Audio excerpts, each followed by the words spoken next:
Guys, this is so crazy that we're going to be doing our July wrap up today. How is July over? I'm not okay.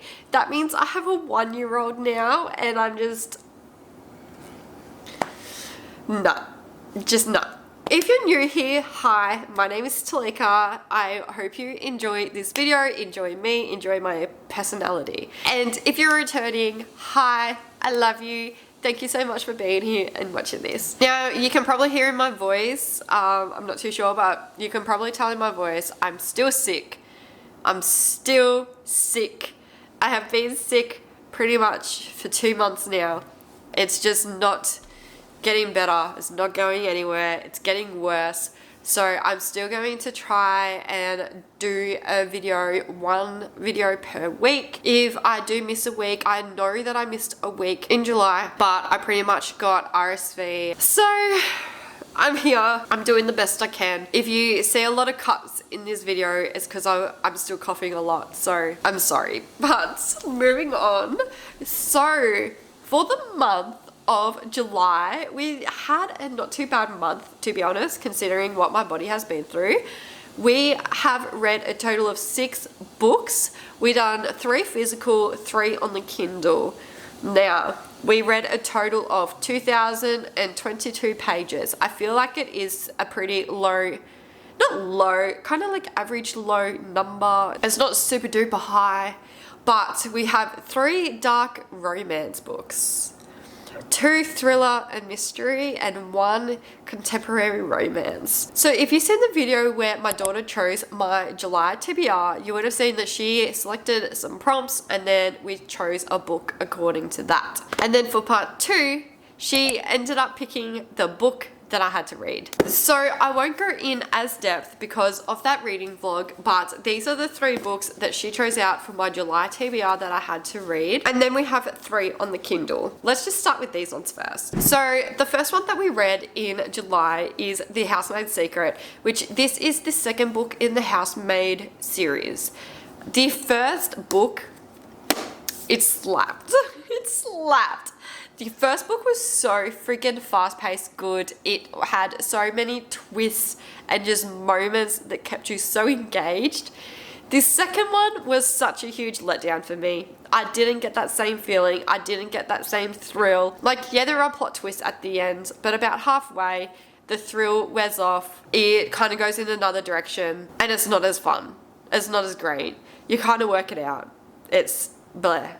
Really. So it was a bit of a disappointment. I gave it 3 stars. I thought it was average. I still think you should read it. It happens 4 years after the first book. So there's a couple of details in here that I feel like is okay. I will continue the series. I will see what the rest of the series is about. Me personally, at the moment, I feel like it could have just been left as a single book, and it would have been good. It would have been fantastic. So hopefully the next 2 books, well, it's a novella and a 3rd book, hopefully they're a bit better, but 3 stars. Then we have When in Rome by Sarah Adams. This was my very first Sarah Adams book, and I absolutely loved her writing. I adored it. I found it to be a bit quirky, but it wasn't too kind of awkward. You know how you kind of read some scenarios and you're like, this is a bit awkward and cheesy, and it was not like that. I feel like it was the perfect amount of that quirkiness with the real life situation. It did have quotes. I know some people don't like when quotes come from say a TikTok video or a movie or something. It did have a little bit of that in there, but it wasn't constant. It wasn't a huge amount. So I did find that to be also really, really good. We follow Amelia, who is actually a pop star, and she goes to this small town, Rome in Kentucky, and it's pretty much just to get away from her pop star life. And she ends up falling in love with the town. There is a baker called Noah, and he's got 3 sisters. Now, I didn't know this, but this is going to be a 4-book series. It's all based on him and his sisters. So the next 3 books are about his sisters. His sisters in this, I absolutely loved them. So I'm so glad they're getting their own books. This book is A Grumpy Sunshine. It is it honestly reminds me of like the Hannah Montana movie cross Nashville, like have a baby. So this one, I've seen a lot of people give it 5 stars. Unfortunately for me, it didn't quite hit that mark, but it is 4 stars. It was really cute. There's no spice, I believe. They do minimal kissing. I don't actually think they sleep together. They might sleep together once, but it's not detailed, it's not graphic. It's very minimal. So if you're a girl that doesn't like spice or smut, this is yours. This is yours. I highly recommend it. So next up, I actually believe this is my first 5-star for the year. And it also was a highly anticipated read for me in 2025. Now, I'm not gonna lie, I did have some doubts while reading this that it wasn't living up to my expectations, but the ending, the plot twist, the layers, I absolutely ended up adoring this book. Hexed by Emily McIntyre. Now, I don't know if I adored this book so much more and loved it so much more than the normal human, because it is a Little Mermaid twist, retelling, twist, whatever you want to call it. If you don't know me, Little Mermaid is my absolute favorite. My favorite. It's been my favorite for like 30 years, and it doesn't matter what happens, Little Mermaid is just up my alley. The Easter eggs, the things that she puts in this that references Little Mermaid is, oh my god, I was like giggling over some of the things that were happening. The main FMC in this, I absolutely loved her. Her name is Vanessa. Now, I didn't know this going in. It is a mafia book, which I didn't know. I knew it was a dark romance because all of her Never After books are dark romances, but it's a mafia book. This is actually my first mafia book I have read. I know. Like, what am I doing? Okay, what am I doing? I was obsessed. I loved it. So Vanessa is such a baddie. She is such a baddie. I absolutely adored her. There is so much family betrayal, friend betrayal coming from like the left, the right, just every direction. She handles it like a boss. She literally remembers who she is. She has been through so much. She is such a baddie. She's so tough. And in the end, she actually ends up getting what she wants. And then the MMC Enzo. So a little bit of a spoiler, there is a little cheating trope in this book, but is it cheating if they end up splitting up is the question. And the cheating doesn't happen towards kind of the end when they split up. So I'll leave that on you. That's up to you.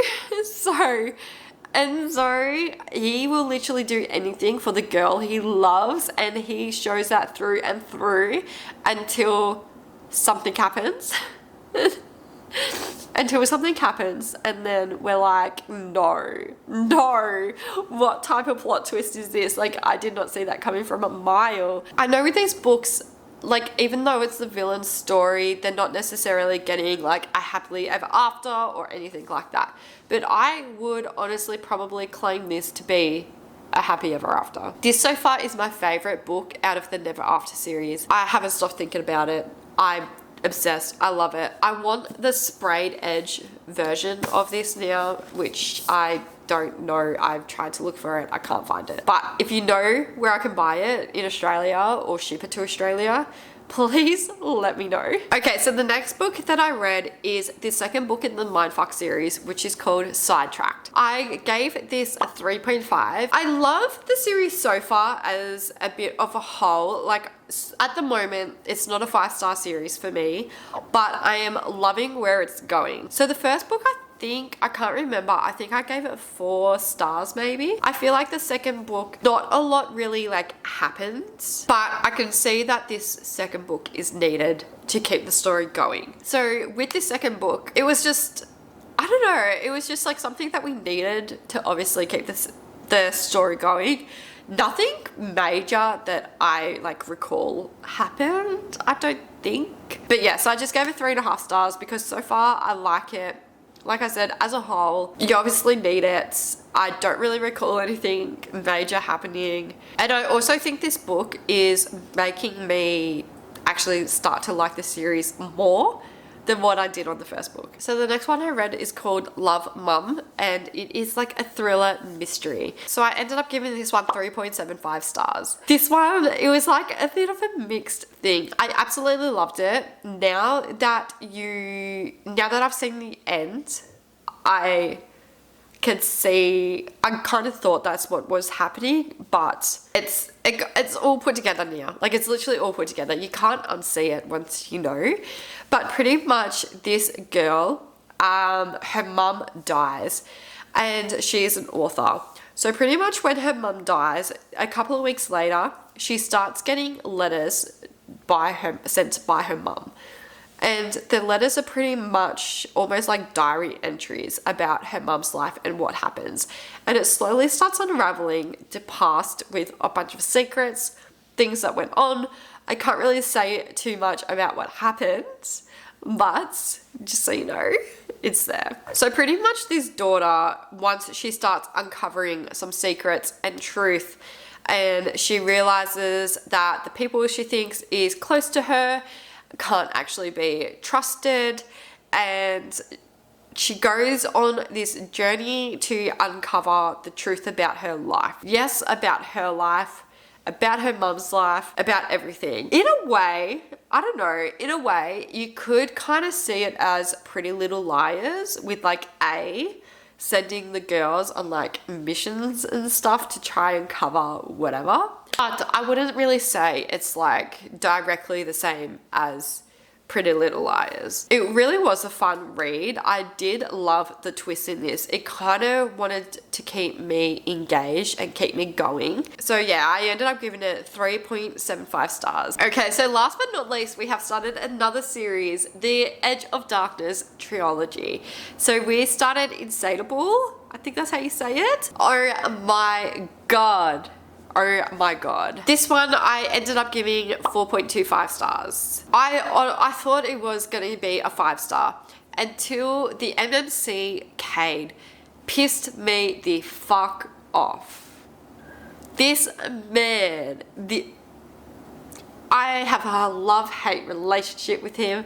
I'm not going to say too much because I do have a vlog coming up, a reading vlog where I did read it. That will be posted in the future. But this man, like, he is so obsessed with the FMC. So obsessed. But yet, he won't let his little fucking ego statistic being, like, see past what is actually happening and see what's happening in front of him with this girl. Like, he stalks this girl, right? Stalks her and gets sent a video that is so out of context that he doesn't even let her explain.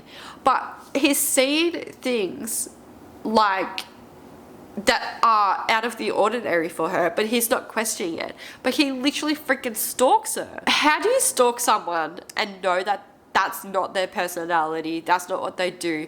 You literally know every single fucking inch of this person, but yet you jump to conclusions straight away. I understand his heart's broken. I understand he feels like he got betrayed. I understand all of that. But he is literally not giving her the time of day. And she has never directly said it as well. She's always saying, like, Cade, you know, don't worry, I won't talk about. Like, she has never directly said, yes, that is what happened. That's all I'm gonna say. Oh, the other thing is Chris. There's a person in this book called Chris. Hate him. Hate him. I hope he dies. I really hope he dies. We have started book 2. I am waiting for the day that this man dies. Like, it has to happen. If it does not happen in their trilogy, I'm going to be pissed. It's going to lose stars if he doesn't die. So, bye-bye, Chris. Like, bye-bye. Okay? Okay. Anyway, so that's all I read for July. I'm sorry if that was a bit like aggro at the end, but those characters really fucking got to me and it pissed me off. I loved the book overall though. Like, I loved it. I do recommend reading it. Definitely read your triggers. It is very dark. It is a very, very dark romance. There's no hiding anything. I feel like my voice has changed so much towards the end of this because my nose is so freaking congested now. I like can't breathe. So if this is a short wrap up, I'm sorry. I'm doing the best I can while I'm unwell. I don't want to stop producing content for you guys. I just want to keep going. I hope you guys enjoyed, and next week my partner actually picked out my August TBR. It's wrapped up. I have no idea what the books are, so feel free to join me next week as well for that, and we can have a surprise together. So as always, I'll see you guys in the next video. Drop any suggestions below on what you would like to see in the future, and I'll see you guys there. Bye.